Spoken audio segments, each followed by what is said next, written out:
Appropriate প্রিপোজিশনের আজকে আমি আরও কিছু নিয়ম নিয়ে তোমাদের মধ্যে হাজির হয়েছি এবং এই অ্যাপ্রোপ্রিয়েট প্রিপোজিশন আমি অনেকগুলো প্রিপোজিশন থেকে কিছু কমন প্রিপোজিশনগুলো আমি নিয়ে তোমাদের মধ্যে হাজির হয়েছি। এগুলো পড়লে অবশ্যই এসএসসি ইন্টারমিডিয়েট কমন পাবে। 2025 সালে যারা নবম দশম শ্রেণীতে রয়েছে তারা 7 নঙ্গে পাবে এই অ্যাপ্রোপ্রিয়েট প্রিপোজিশন। এখানে অ্যাকসেপ্ট টু অর্থ রাজি হওয়া, I accept to his proposal, আমি প্রপোজাল মানে প্রস্তাব, আমি তার প্রস্তাবে রাজি হই।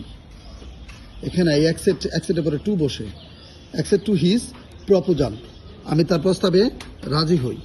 এখানে অ্যাডমিট টু অর্থ ভর্তি হওয়া, অ্যাডমিট টু অর্থ ভর্তি হওয়া। এখানে তাহলে আমরা দেখি ভর্তি হওয়া, I was admitted to Dhaka city college, I was admitted to Dhaka city college, আমাকে ঢাকা সিটি কলেজে ভর্তি করা হলো। এখানে ওয়াজের পরে বারবার পাস্ট পার্টিসিপল ফর্ম, এখানে ওয়াজের পরে বারবার পাস্ট পার্টিসিপল ফর্ম হয়েছে, এখানে প্যাসিভ ভয়েস হয়ে গেছে। আমরা জানি প্যাসিভ ভয়েসে পাস্ট ইনডিফিনিট টেন্সে ওয়াজের পরে বারবার পাস্ট পার্টিসিপল ফর্ম, তাহলে তখন এটা সাবজেক্ট কিন্তু নিজে কিছু করবে না, তখন তাকে ভর্তি করা হয়েছিল। আই ওয়াজ অ্যাডমিটেড, আমাকে ভর্তি করা হয়েছিল ঢাকা সিটি কলেজে। এখানে কিন্তু এই গ্রামাটিক্যাল বুঝতে হবে। অ্যাডমিটের পরে টু বসে, অ্যাডমিট টু, অ্যাডমিটেড এর পাঁচটা হয়ে গেছে, there is no problem.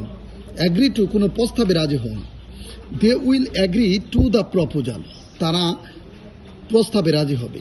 They will agree, এখানে উইলের পরে বারবার প্রেজেন্ট ফর্ম।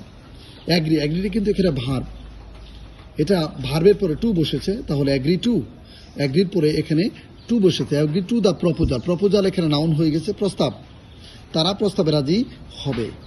অ্যাপোলজি টু কারো নিকট ক্ষমা চাওয়া, অ্যাপোলজি টু অর্থ কারো নিকট ক্ষমা চাওয়া।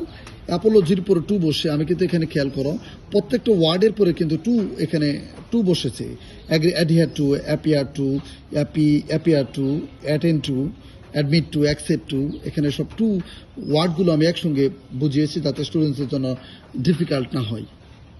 কারো নিকট ক্ষমা চায়, they will apology to our teachers, we will apology to our teachers, আমরা আমাদের শিক্ষকদের কাছে ক্ষমা চাইব, আমরা আমাদের শিক্ষকদের কাছে নিকট ক্ষমা চাইব। তাহলে এখানে অ্যাডহিয়ার টু অর্থ লেগে থাকা, every one should adhere to work, প্রত্যেকেরই উচিত কাজে লেগে থাকা। অ্যাডহিয়ার টু, অ্যাডহিয়ার পরে টু বসে, অ্যাডহিয়ার টু লেগে থাকা, প্রত্যেকের উচিত। এখানে শুডের পরে অ্যাডহিয়ারটা কিন্তু ভার্ব, এই শুডের পরে এখানে বারবার প্রেজেন্ট ফর্ম। আমরা জানি মডেল ভার্বের পরে বারবার কোনো পরিবর্তন হয় না, এখানে টু এর পরে কিন্তু এখন আরেকটা ভার্ব বসেছে, বারবার present form, adhere to, every one should adhere to work. এখানে অ্যাপিয়ার টু অর্থ হাজির হওয়া, এখানে অ্যাপিয়ার টু অর্থ প্রতীয়মান হওয়া, হাজির হওয়া প্রতীয়মান হওয়া, দুটির মধ্যে তফাৎ রয়েছে। আমরা কি বাক্যে আলোচনা I appeared to the principal অথবা জজ, অবলিক জজ হবে, আমি হাজির হইলাম প্রিন্সিপালের সামনে, একজন প্রিন্সিপালের সামনে আমি হাজির হইলাম, অথবা জজ বিচারকের সামনে হাজির হইলাম। অ্যাপিয়ার্ড হাজির হইলাম, বারবার প্রেজেন্ট ফর্ম কিন্তু অ্যাপিয়ার্ড, এখানে কিন্তু অ্যাপিয়ার ছিল, এখানে কিন্তু অ্যাপিয়ার্ড বারবার প্রেজেন্ট ফর্ম হয়ে গেছে। এটা কিন্তু ভার্ব চেঞ্জ হতে পারে, কিন্তু যে অ্যাপিয়ার পর টু বসে অবশ্যই টুই বসাতে হবে। ভার্ব চেঞ্জ হলেও এটা আমাদের সাবজেক্ট কোনো বিষয় না। এখন অ্যাপিয়ার টু অর্থ প্রতীয়মান হয়, ইট অ্যাপিয়ার্স টু মি, এটা আমার কাছে প্রতীয়মান হয় যে, মানে প্রমাণ হয় যে, প্রতীয়মান হওয়া মানে প্রমাণ হওয়া।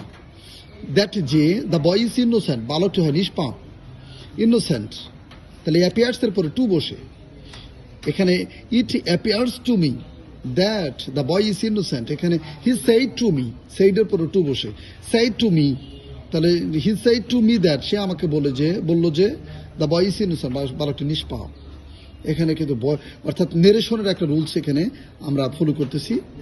এখন অ্যাটেন্ড টু অর্থ মনোযোগ দেওয়া, you should attend to your studies, তোমার উচিত তোমার পড়াশোনায় মনোযোগ দেওয়া।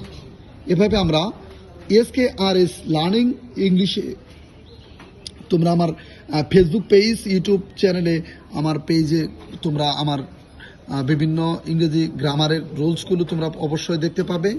এবং আমি নতুন করে যারা নতুন কারিকুলামে রয়েছে 25 সালে অর্থাৎ 26-এ পরীক্ষা দিবে এসএসসি, তাদের জন্য অ্যাপ্রোপ্রিয়েট প্রিপোজিশন নিয়ে এসেছি। তোমরা আমার পেজের সঙ্গে থাকবে, আমার পেজ থেকে অবশ্যই 100% কমন নিশ্চয়তা পাবে।